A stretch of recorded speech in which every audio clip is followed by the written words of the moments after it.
You fight for Israel, your people are suffering and dying in the streets. That's where your legacy is. And you failed to do what should have been done. But it's never too late. You, like Jimmy Carter, can be a better president after you leave the restrictions of your White House and come on back to the hood and start organizing like you did. And with your influence all over the world, let's make a new and better people. And from us, if it's Allah's will, we can make a new and better America. I'm going to ask you a question. Do you think God would give his only begotten son for this world? Think about it. Just think. Look at the world that you live in. How rotten it is. We voted for our brother, Barack. Beautiful human being with a sweet heart. And now he's an assassin. They've turned him into them. You didn't hear me.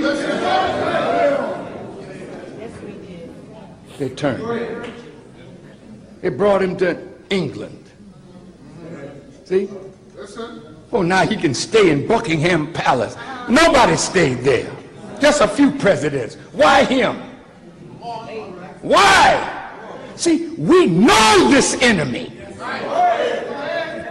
See, America can sit down tyrants, but who will sit her down? She puts her trust in her weapons of war.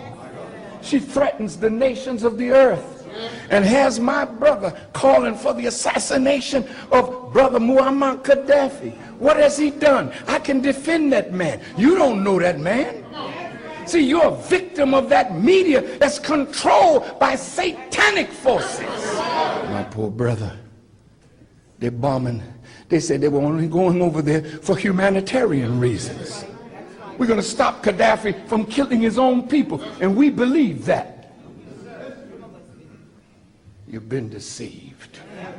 You talk about a man killing his own people when you lie to the American people saying that Saddam Hussein had weapons of mass destruction. When you lie and then take innocent young men who come to serve their country and send them to die in Iraq, in Afghanistan, over lies. That's a murderer in the White House. Who will say it? I will, because I have a power behind me that is bringing America to judgment as we speak. Don't be afraid. I'm talking. The outside world saw Black America as hope for them because they knew that if we united, we could form a political base of power that could change not only domestic policy but influence foreign policy. So when I went around the world after the Million Man March, we were met with leaders that literally praised Black people in America for such a demonstration. People lined the streets and cheered us from the airports into the cities, and there was no head of state or government that did not receive us with honor.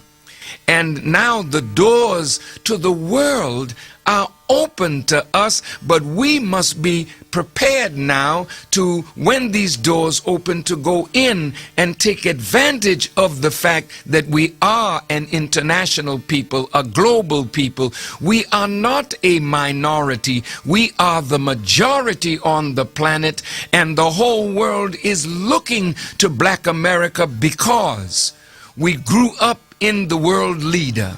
We understand them better than anyone outside of America.